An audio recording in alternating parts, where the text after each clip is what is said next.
What's happening, everybody? Sean with reactions to the classics, and today we got a song battle featuring the great Eric Carmen. He just passed away a couple days ago at the time of this filming. We're going to have, when he was with the band, Raspberries, Go All the Way versus his iconic classic, All By Myself. Brought to you by our friend, longtime supporter, patron of the channel, and just fan of great music, Seals. Thank you, Seals. Appreciate you. Appreciate all the patrons who make this thing go. If you do like sports anyway, check out that Patreon link below, or the patron link on the end screen. We could not do it without him. Seals just says, for April, it's the April song battle, April 2024. In light of the death over the weekend, I have two Eric Carmen songs, one from when he was the lead singer of the Raspberries, and another that he did solo. So we'll get to that Raspberries song, Go All the Way. Seals says, it is known for its short verse, then going right to the chorus style. It's also pretty well known here in Cincinnati, where Seals is from. A local weekend sports talk show host uses the song to come out of breaks with. I found it was a single released in July of '72 and written, of course, by Eric Carmen. The song reached the top 5 on 3 principal U.S. charts at that time. Now we only have Billboard, but we had 2 others. It went 5 on Billboard, 4 on Cashbox, and 3 on Record World. It sold more than 1.3 million copies, earning them their only gold record. It was their second single release, their all-time biggest U.S. hit. Because of its sexually suggestive lyrics, it was considered risque for the day. It was banned by the BBC, always a stamp of approval. The kiddies will search it out, right? Eric said that the inspiration for the song was the Rolling Stones hit, Let's Spend the Night Together. He said, quote, I wanted to write an explicitly sexual lyric that the kids would instantly get, but the powers that be couldn't pin me down for. He also said he tried to avoid being censored. He, quote, turned it around so the girl is encouraging the guy to go all the way, rather than the stereotypical thing of the guy trying to make the girl have sex with him. I figured that made me seem a little more innocent. He got the title from Dan Wakefield's novel, Going All the Way. He said when he saw the book, he, quote, I realized it would make a sensational song title. According to Eric, he wrote the song alone at the piano, but there's a little bit of controversy on this. Guitarist Wally Bryson believed that he should have received a songwriting credit for coming up with the famous guitar riff for the song's intro. Sound engineer Shelly Yakis used a prototype of a limiter when recording the song in order to increase the power of the music. It ranked at number 33 on Billboard's top 100 singles of the year, which is a huge, back then the singles chart was just an absolute bloodbath. And in 1989, Spin magazine named this in its list of the 100 greatest singles of all time, ranking it at number 91. And it's appeared in Blender magazine's July 2006 issue as one of its greatest songs ever. It's been featured in 3 movies because director Cameron Crowe, of course, who was with Rolling Stone and wrote a lot of great articles in the 70s when this was out, used it in his 2000 film Almost Famous, which is a biography about him. The Killers covered the song for the end credits of the film Dark Shadows, and the song briefly appears in the 2014 Marvel Studios film Guardians of the Galaxy, and it is on the soundtrack. And in interviews, hard rock metal personality Eddie Trunk, who's pretty famous, he's got a TV show on Access cable network, states that this song sparked his interest in music, mainly for the distorted guitar riffs. All right, I'm going to have the lyrics up as always. Thanks again, Seal.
way, when he hit the little chorus, his voice is so fantastic. I thought that I knew it, but I don't really think that I do. I think it just sounds so pleasant. And it is definitely, I mean, Eric did a great job. It's definitely a dirty song, right? It really is, but he did such a good job of, in the chorus, it just sounds so pleasant in there. And the guitar work is fantastic, not only at the beginning, but throughout. But he just, it sounds like this sweet song. So you don't really, if you're not focused on the lyrics, which of course I am because I'm reading the lyrics, but normally if you're just hearing this in passing, you're probably not thinking much of it. But, it's fantastic, man. It's really good.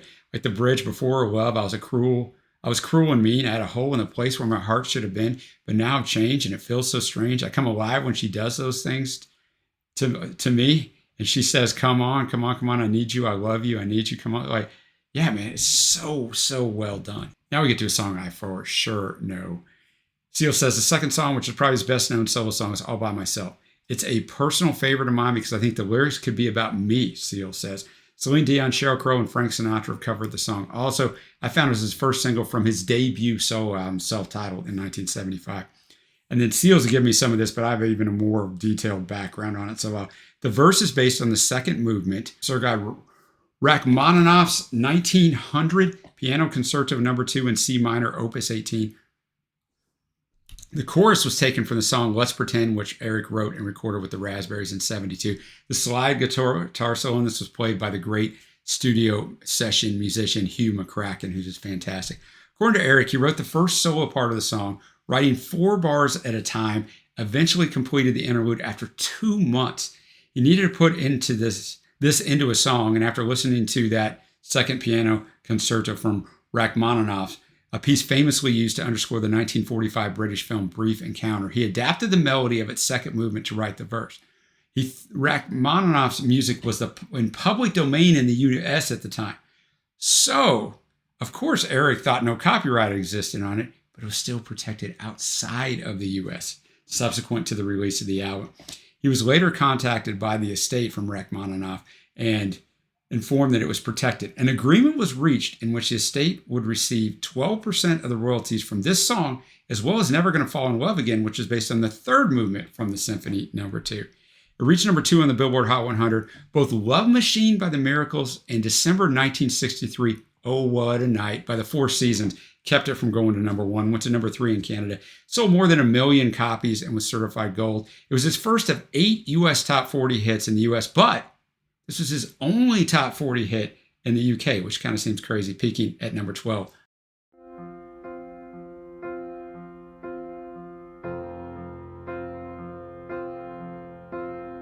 When I was young, I never needed anyone,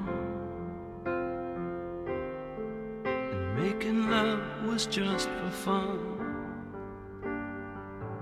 Those days are gone.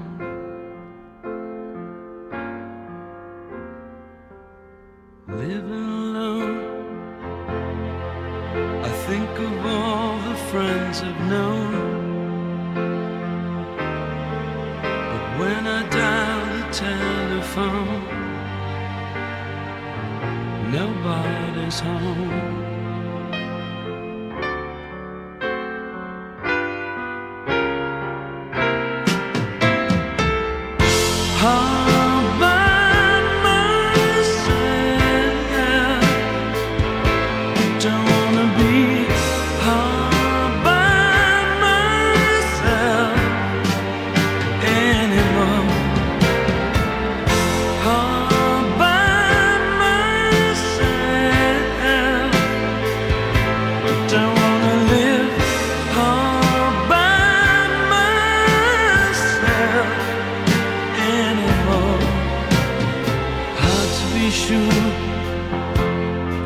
Sometimes I feel so insecure, and love so distant and obscure remains the cure.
When I was young,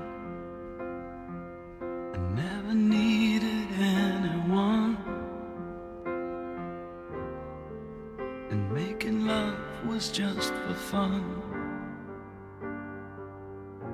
Those days are gone.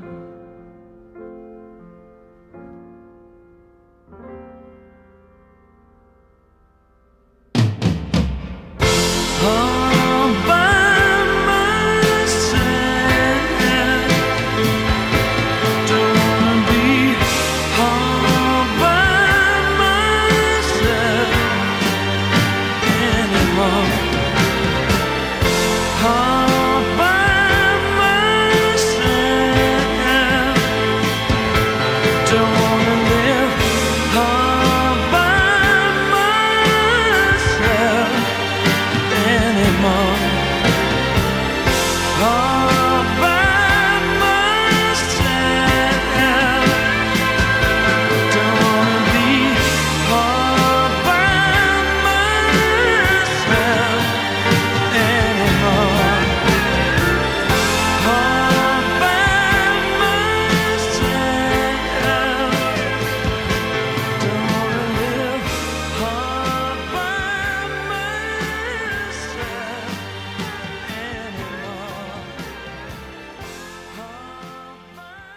All right, All By Myself, a classic. I went with the album version because it's extended, because I read, it's got the great piano in there. It's all the stuff that he based this on. You lose some of that in the single edited down version. That song is just fantastic. He's getting later in life and realizing that he wished he had somebody with him, but he didn't care about it when he was younger. Which Seal said he identifies with. Man, I tell you what, I could have been right there. If I would have met my wife, Gina, when I was 23, I could have been there, because I was an only child and very comfortable by myself. Like, I didn't have to hang around friends and stuff. I mean, I liked it fine, but I also liked being all by myself quite a bit, and actually still do. But it's just a fantastic song because you really feel the emotion of Eric. Like, you got to be able to sing this song in a certain way. He's just a fantastic vocalist. So now I got to pick my winner. It's going to be All By Myself, but it's really close. It's just, I knew that song, right? I knew that song, and I didn't know Go All the Way, but that's a fantastic song too. But I'm going to go with All By Myself, but I need your help. Who do you think won down below? What else should I check out from Eric? I mean, I know some of his other stuff, but let me know down there. And rest in peace to him, man. I don't think he's got enough credit when you look back at all the stuff that he did, man. Just fantastic. Give Seal some love for bringing this one. And until next time, guys, I will see you.